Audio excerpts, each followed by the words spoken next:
c'est Spidey et moi. Oui, c'est mon héros favori. Je m'identifie, puis tout petit, de loin, c'est mon personnage préféré. Même si chez Coquelin, je fais pitié. Oh oui. Bonjour mes très chers tous, c'est Peter McAlloway sur vos écrans, j'espère que vous allez bien. Et oui, c'est le retour des chroniques, ça fait du bien.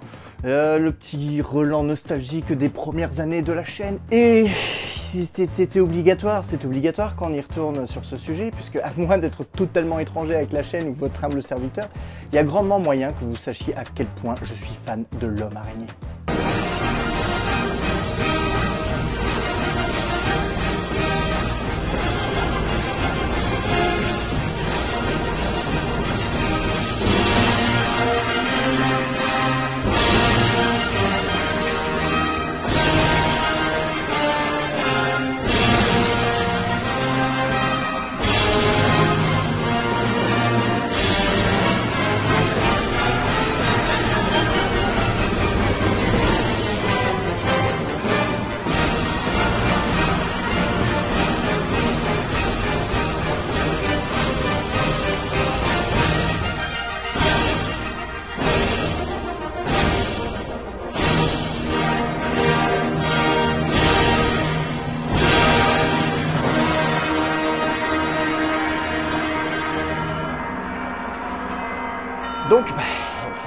Donc fatalement, l'arrivée imminente d'un nouveau film Spider-Man est toujours un événement pour moi que j'ai donc systématiquement envie de fêter avec vous. Je ne vais pas vous resservir cette année la classique soupe du classement définitif des films, voire même de ma critique ou avis sur des films dont vous êtes d'ores et déjà persuadé que je les ai tous kiffés. Non, ce que je souhaite faire du coup, c'est vous expliquer un peu plus en détail mon historique avec ce personnage, les parallèles avec ma vie, ce qui permettra peut-être pour vous tout du moins de mettre une étiquette sur l'affection profonde que j'ai pour le personnage. Et fatalement, autant commencer par le commencement, donc retour dans les années 90 et ma découverte du personnage. Nous sommes donc début 1996, j'ai tout juste 11 ans, et pour le moment, ma culture super-héroïque se borne au Superman avec Christopher Reeve. Tout ceci bien sûr sans compter la série animée Batman diffusée le soir sur France 3, dont la qualité des histoires et de l'animation pour l'époque en fait encore une série référence aujourd'hui. Mais alors, vous allez me dire, Spider-Man dans tout ça? Oui, alors jusqu'à ce moment précis, le personnage est encore assez flou dans ma tête. Il me semble que ma mère m'en a parlé rapidement, mais j'avais pas trop compris ses pouvoirs. J'ai peut-être même dû voir un épisode de la fameuse version 67.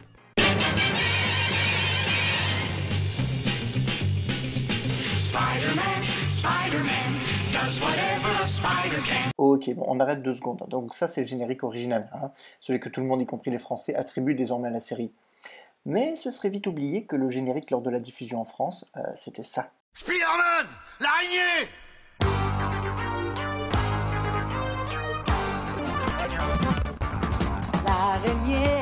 L'araignée, oui, le plus fort, le justicier. Sérieux, le générique fait 2 minutes 30. Par surprise, il arrive. Il fait vraiment 2 minutes 30.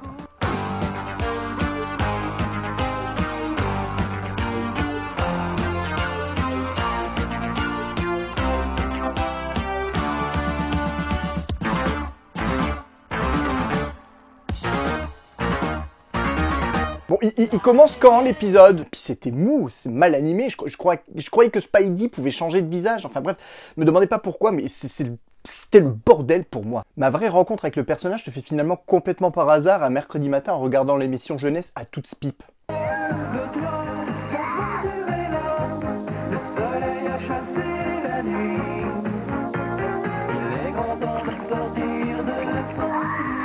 Bon.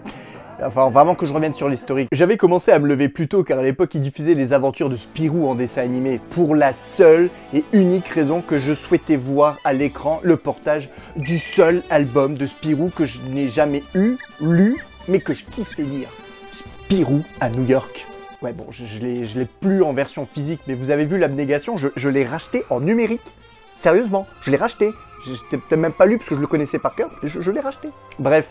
Avant que je me rende compte qu'il n'adaptait pas forcément tous les albums, j'attends toujours d'ailleurs 25 ans après Spirou à New York en dessin animé. Nous étions arrivés en fin de diffusion, et ce 27 mars 1996, à très exactement 9h05 et 7 secondes, alors que je m'attendais à voir un énième épisode de Spirou, je me suis retrouvé en face de...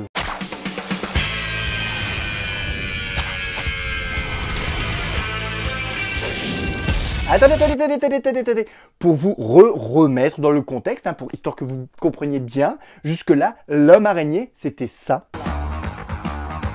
Et en ce beau mercredi matin de 96, c'était devenu ça.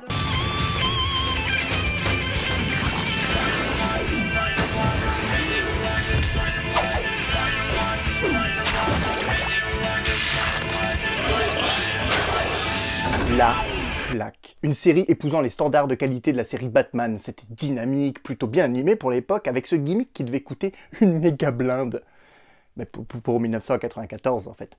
Proposer des séquences où le décor était en CGI afin de contourner les difficultés des mouvements de caméra complexes en animation traditionnelle. Ce qui faisait que la version 67 était extrêmement statique et la version de 90, enfin de 94, en tout cas de 96 quand je l'ai découvert, était ultra dynamique. Je pense sincèrement que c'est définitivement à ce moment-là que je suis tombé amoureux du costume, ce côté flashy, les couleurs bleues et rouges bien pétantes, ce lancer de toile et la sensation de liberté que cela me suggérait. Juste waouh quoi. J'accrochais plutôt bien à la série, si bien que les semaines suivantes, j'ai continué à me lever en douce les mercredis matins pour regarder. Ce sentiment indescriptible d'avoir un programme rien que pour soi, mélangé à ce petit sentiment d'interdit de se lever plus tôt, sortir discrètement de son lit pour allumer la TV, mais sans trop faire de bruit pour pas risquer de se faire engueuler parce qu'on était déjà collé à la télé.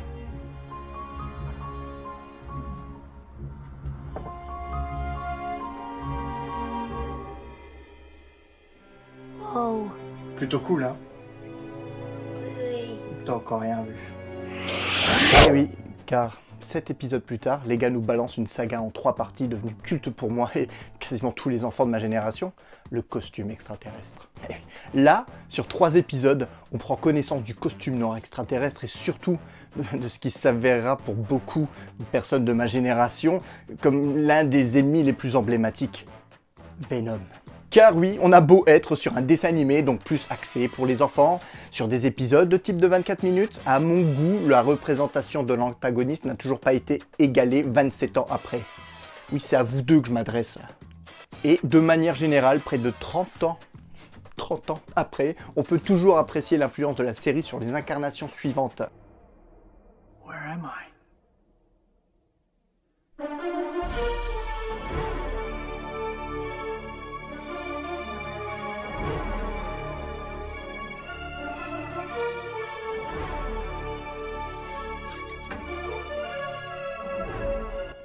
Y compris le prochain No Way Home.